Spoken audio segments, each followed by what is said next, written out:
उत्तर प्रदेश के इटावा में एक कथावाचक के साथ हुए दुर्व्यवहार के मामले ने न केवल सामाजिक बल्कि राजनीतिक हलकों में भी हलचल मचा दी है। इस घटना पर ज्योतिष पीठ के शंकराचार्य स्वामी अभिमुक्तेश्वरानंद सरस्वती ने कड़ा रुख अपनाते हुए इसे सनातन धर्म के लिए हानिकारक बताया है। उन्होंने इस घटना की निंदा करते हुए कहा कि किसी भी व्यक्ति, चाहे वे किसी भी जाति का हो, उनके साथ ऐसा व्यवहार अस्वीकार्य है। हालांकि उन्होंने इस घटना के बाद हो रही राजनीति पर भी सवाल उठाए और इसे सुनियोजित करार दिया।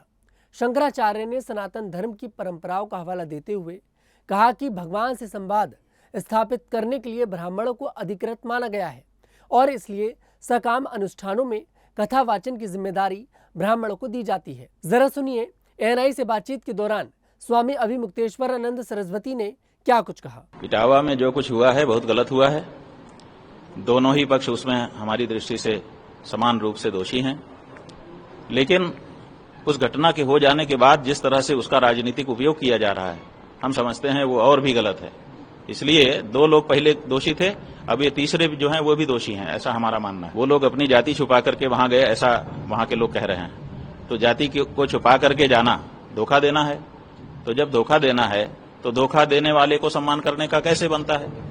आप उनको सांत्वना दे सकते हैं कि भाई आपके साथ मारपीट हुई, ठीक नहीं है, लेकिन सम्मान अलग वस्तु होती है। तो इसलिए मारपीट नहीं करना चाहिए था। जिन लोगों ने मारपीट की बिल्कुल गलत किया उन्होंने। इसलिए जिनको मारा गया उनके प्रति किसी की भी सहानुभूति हो सकती है। अगर अखिलेश यादव को सहानुभूति है, हमें भी है, तो इसलिए हम उसको गलत नहीं कहेंगे, लेकिन उनका शाल उड़ा करके सम्मान करना ये हम समझते हैं कि उचित नहीं है।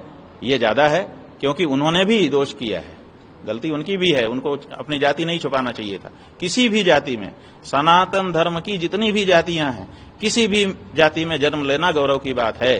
क्यों? क्योंकि सीधे भगवान के द्वारा 4 वर्ण जो बनाए गए हैं वो सीधे भगवान की रचना है, उन्हीं के अंगों से उनकी कल्पना की गई है। इसलिए हम जब एक ही परमात्मा के अंग हैं तो हमको इस बात का गौरव होना चाहिए। नहीं, ऐसा है कि कथा तो भगवान की सबके लिए है, किसी के लिए नहीं, ऐसा नहीं। भगवान भी सबके लिए है। हर व्यक्ति अपने अपने घर में भगवान को बुलाता है, सबके घर में भगवान आते हैं। देखिए, जिसके घर में सोने का सिंहासन है ना, वो भी भगवान को बुलाता है, भगवान उसके घर में भी आते हैं। और जिसके घर में जगह ही नहीं है, दीवार में आला लगा करके उसी के आले में ला करके बैठा देता है, तो अनंत ब्रह्मांड नायक भगवान उसी आले में आके बैठ जाते हैं। इसलिए भगवान की तो कोई बात नहीं है। तो भगवान सबके हैं। भगवान की कथा कहने का, सुनने का सबको अधिकार है, लेकिन हमारे यहाँ कुछ मर्यादाएं भी बनाई गई हैं। तो उन मर्यादाओं में यह है कि जब सार्वजनिक रूप से कोई कथा होती है तो उसमें ब्राह्मण वक्ता व्यासासन पर बैठता है, ताकि हर वर्ण के लोग उससे सुन सकें, कोई ऐतराज न करे। तो जैसा कि आप लोगों ने सुना कि शंकराचार्य ने यहाँ पर एक तरफ निंदा करी है, लेकिन एक उदाहरण के साथ यही बताया है कि ब्राह्मण को कथा कहने का कैसे अधिकार है।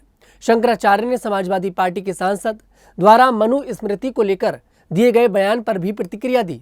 उन्होंने कहा कि धर्माचार्य संविधान की कथा कहने वालों को नहीं रोकते, लेकिन सनातन धर्म के मामलों को संविधान से जोड़ना उचित नहीं है।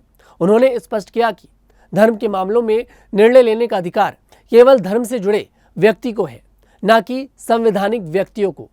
उन्होंने यह भी कहा कि मनु स्मृति सनातन धर्म का आधार है और यह संविधान से पहले भी थी। उन्होंने राजनेताओं पर आरोप लगाया कि वे संविधान की आड़ में राजनीति कर रहे हैं और हिंदू समाज में विभेद पैदा करने की कोशिश कर रहे हैं। अंत में शंकराचार्य ने कहा कि कथा वाचन के लिए वही व्यक्ति उपयुक्त है जिसके मन में सभी के प्रति सम्मान भाव हो। ब्राह्मण को इसलिए पूजनीय माना जाता है क्योंकि वे इस जिम्मेदारी को निभाने में सक्षम है। उन्होंने समाज से अपील की कि ऐसी घटनाओं को राजनीतिक रंग न दिया जाए, ताकि हिंदू समाज में एकता बनी रहे। यहाँ पर शंकराचार्य जी की बातों से आप लोग कितने सहमत हैं, कमेंट सेक्शन में जरूर बताइएगा। मैं तनुज दीक्षित फिर आपसे मुलाकात करूंगा।